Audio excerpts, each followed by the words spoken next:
आज हम class 9th के चैप्टर 8 के बारे में बात करने जा रहे हैं, जिसका नाम है गति। इंग्लिश में इसे मोशन के नाम से जानते हैं। सबसे पहले मैं आपको बता दूं कि इसके सबसे इंपॉर्टेंट एमसीक्यू के बारे में हम बात करेंगे, जो आपके लिए मैंने 60 एमसीक्यू लेके आया हूँ। 60 एमसीक्यू की यदि तैयारी आप अच्छे से कर लेते हैं तो आपके लिए गति चैप्टर बहुत ही आसान हो जाएगा और आने वाले एग्जाम में आप बहुत ही अच्छे तरीके से इसको एग्जाम में दे सकते हैं। तो सबसे पहले शुरुआत करते हैं गति के पहले क्वेश्चन से। गति का पहला क्वेश्चन कहता है, निम्नलिखित में सदिश राशि कौन है? निम्नलिखित में से सदिश राशि कौन है? तो द्रव्यमान सदिश राशि नहीं होता, आयतन सदिश राशि नहीं होता, ताप सदिश राशि नहीं होता, विस्थापन जो है वो सदिश राशि होता है। ऑप्शन डी जो है इसका सही उत्तर है। निम्नलिखित में पहचाने कि त्वरण का मात्रक कौन है? तो त्वरण का मात्रक मीटर प्रति सेकेंड होता है। ऑप्शन डी जो है ये इसका सही उत्तर है। वेग का मात्रक निम्नलिखित में से कौन है? वेग का मात्रक मीटर प्रति सेकेंड होता है। Option A is the right answer. किसी समय अंतराल में विस्थापन का परिणाम उस समय अंतराल में वस्तु द्वारा तय की गई दूरी से कम होता है। Option D is the right answer.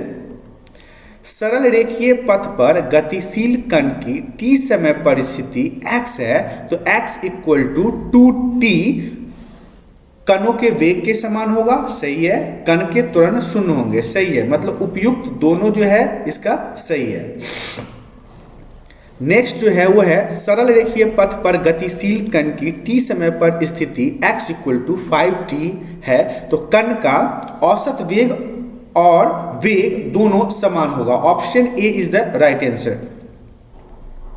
यदि x equal to t square है तो t इक्वल टू 1 और t इक्वल टू 3 के बीच कण का औसत वेग क्या होगा?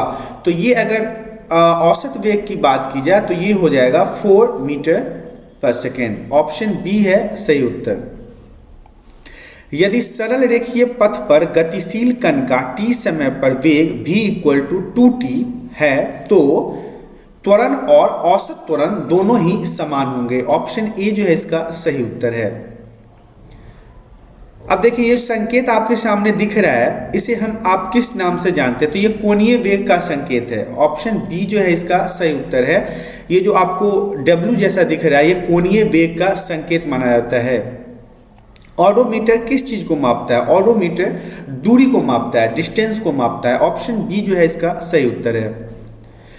यदि किसी वस्तु का विस्थापन शून्य है तो उस वस्तु द्वारा तय की गई दूरी कितनी होगी?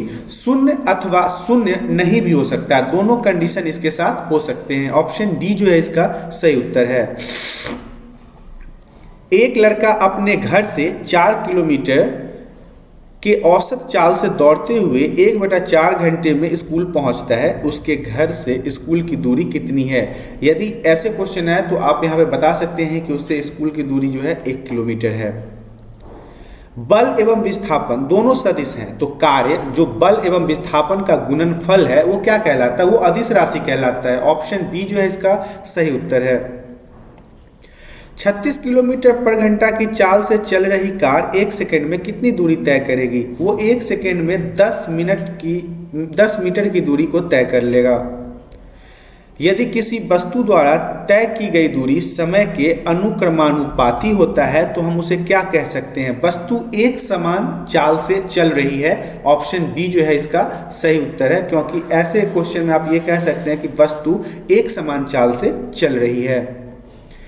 यदि किसी वस्तु द्वारा तय की गई दूरी समय के वर्ग के अनुक्रमानुपाती होती है तो यह क्या कहा जा सकता है?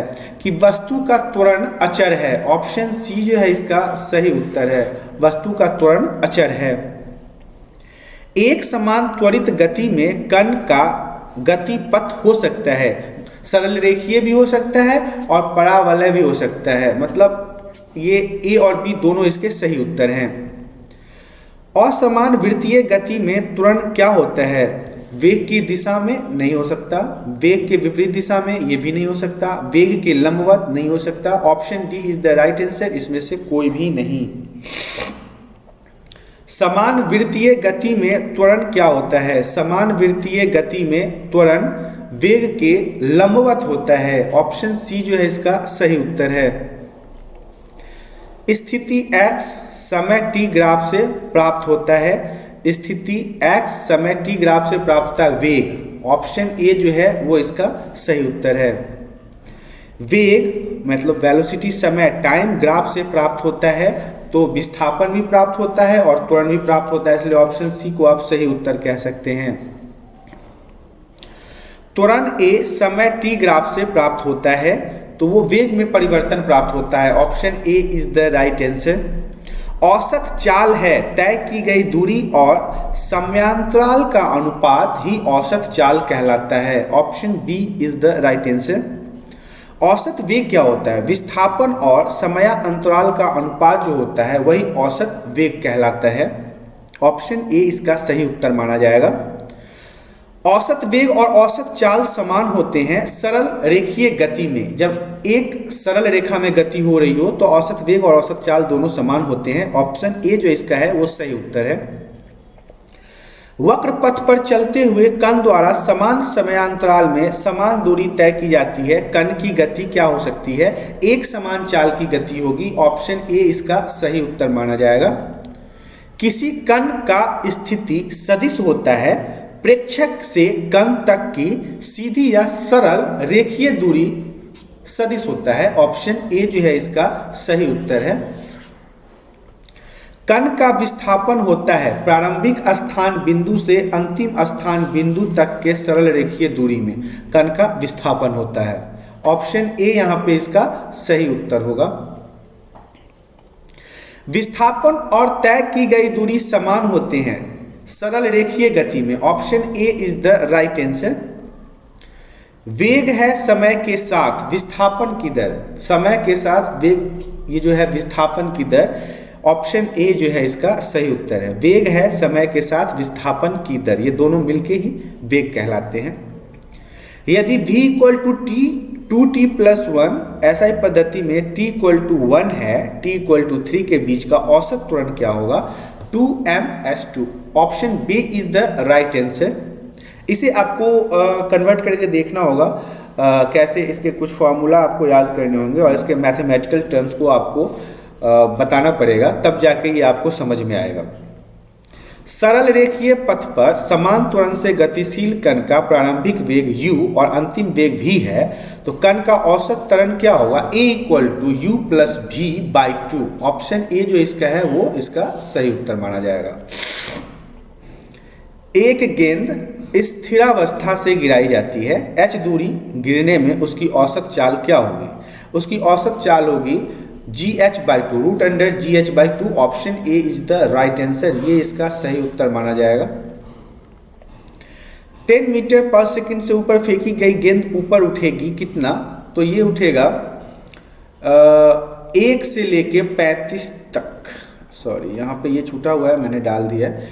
1 से लेके 35 तक। 20 मीटर पर सेकंड से ऊपर फेंकी गई गेंद ऊपर उठेगी कितना? 20 metre. Option B is the right answer. विरामावस्था में गिराई गई गेंद प्रारंभिक 0.5 से डैश में गिरेगी, 1.525 मीटर में गिरेगी। 15 मीटर पर सेकंड की चाल से गतिशील कार में ब्रेक लगाने पर इसमें समान अवमंदन होता है और कार 20 से डैश में रुक जाती है। कार का अवमंदन क्या है? कार का अवमंदन 3/4 होगा। Option C is the right answer. Next question है 20 मीटर पर सेकंड की चाल से चलती कार का चालक ब्रेक लगाता है जिससे कार को समान अवमंदन 1 मीटर पर सेकंड प्राप्त होता है। इस अवमंदन से कार का वेग समय के बाद 10 मीटर पर सेकंड हो जाता है। समय t का मान क्या होगा? t इक्वल टू 10 सेकेंड होगा। Option A is the right answer. वेग की दिशा बदलने की दर को क्या कहा जाता है? अविलंब त्वरण या अभिकेंद्रण त्वरण कहा जाता है। ऑप्शन ए इसका सही उत्तर माना जाएगा। वेग का मान बदलने की दर को क्या कहा जाता है? स्पर्श रेखीय त्वरण कहा जाता है। ऑप्शन बी इसका सही उत्तर है। तत्व के परमाणु में इलेक्ट्रॉन नाभिक के चारों ओर वृत्ताकार पथ में समान चाल से घूमता है। इलेक्ट्रॉन का त्वरण क्या होगा? नाभिक की ओर होगा। ऑप्शन ए इसका सही उत्तर है। एक लड़का विरामावस्था से समान त्वरण से 20 से दौड़कर अंतिम वेग 5 कर लेता है, लड़के का त्वरण क्या होगा? लड़के का त्वरण होगा 1/4। ऑप्शन सी जो है इसका सही उत्तर है। 18 किलोमीटर की चाल का मान ऐसा इकाई पद्धति में है 15 मीटर 5 मीटर। ऑप्शन ए जो है इसका सही उत्तर होगा। 18 किलोमीटर पर आवर की चाल का मान ऐसा इकाई पद्धति में 5 मीटर पर सेकेंड होगा। निम्न में से कौन सदिश नहीं है? चाल जो है वो सदिश नहीं है। ऑप्शन बी जो है इसका सही उत्तर है। विस्थापन की दर को त्वरण कहा जाता है। Option B is the right answer. सदिश का परिमाण कभी भी नहीं होता क्या? ऋणात्मक नहीं होता, निगेटिव नहीं होता सदिश का परिमाण। अचर चाल से गतिशील वस्तु की दूरी समय ग्राफ होता है सरल रेखा पर। Option A is the right answer. चाल समय ग्राफ के नीचे का क्षेत्रफल मात्रक में निरूपित किया जाता है m से। Option A is the right answer. वृत्तीय गति में गति की दिशा लगातार बदलती रहती है। यह ऑप्शन बी जो है इसका सही उत्तर माना जाएगा। अगर कोई ट्रेन त्वरण के साथ चलती है तो उसका वेग बढ़ता जाएगा। ऑप्शन ए जो है इसका सही उत्तर है। अगर कोई मोटर गाड़ी मंदन के साथ चलती है तो उसका वेग घटता जाएगा। Option B is the right answer. अगर कोई मोटर त्वरण रहित चाल से चलती है तो उसका वेग समरूप रहेगा। ऑप्शन सी जो है इसका वो सही उत्तर है। निम्नलिखित में से कौन सा सदिश है? विस्थापन जो है वो सदिश राशि में माना जाता है। निम्नलिखित में से कौन अदिश है? तो दूरी जो है वो अदिश राशि में गिनी जाती है। ऑप्शन सी जो है इसका सही उत्तर है। यदि कोई वस्तु द्वारा तय की गई दूरी समय के अनुक्रमानुपाती होता है तब यह कहा जाता है कि वस्तु अचर चाल से चल रही है। यहाँ पे आप कह सकते हैं कि ऑप्शन बी जो है इसका सही उत्तर है।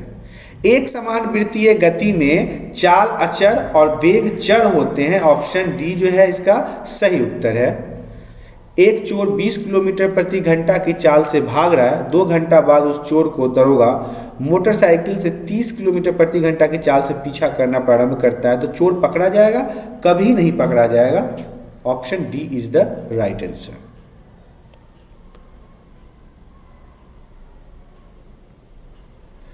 निर्वात में स्वतंत्रता पूर्वक गति करते हुए सभी पिंड पर बराबर बल लगता है। ऑप्शन डी जो है इसका सही उत्तर है। निम्नलिखित में से कौन सा समूह सदिश राशियों का समूह है? वेग, त्वरण और बल जो है वो सदिश राशियों का। यदि एक सरल रेखा में 20 मीटर पर सेकेंड की चाल से गतिशील किसी वस्तु का त्वरण 4 मीटर पर सेकेंड स्क्वायर हो तो 25 के बाद उसकी चाल कितनी हो जाएगी? उसकी चाल 28 मीटर पर सेकेंड हो जाएगी। ऑप्शन डी जो है इसका सही उत्तर है। किसी कार की चाल 10 सेकेंड में 20 किलोमीटर पर घंटा से 50 किलोमीटर पर घंटा हो जाती है। उस कार का त्वरण कितना होगा? उस कार का त्वरण होगा 0.83। ये सब आपको मैथमेटिकल क्वेश्चन बनाने पड़ेंगे। यदि दो राशियों का परस्पर ग्राफ सरल रेखा हो तो दोनों राशियां अनुक्रमानुपाती होती है। ऑप्शन सी जो है वो इसका सही उत्तर है। आज के लिए इतना ही। ये था हमारा 9th क्लास का 8 चैप्टर जो कंप्लीट हो चुका है और इसके एमसीक्यू शायद आप लोगों को समझ में आ चुका होगा। लेकिन एक बार मैं फिर से आपको बता दूं, यदि आपके इसके एमसीक्यू समझ में नहीं आए हो तो आप हमें कमेंट करके बता सकते हो ताकि मैं आपको फिर से इसे अच्छी तरह से समझा सकूं। इसके अलावा यदि आपको यह वीडियो पसंद आया है तो इसे लाइक कर दें। यदि आप हमारे चैनल पे आज पहली बार आए हैं तो हमारे चैनल को ज़रूर सब्सक्राइब कर लें ताकि एग्ज़ाम में होने वाली सभी परेशानियों का समाधान आपको यहाँ पे मिल सके। आज के लिए इतना ही। धन्यवाद।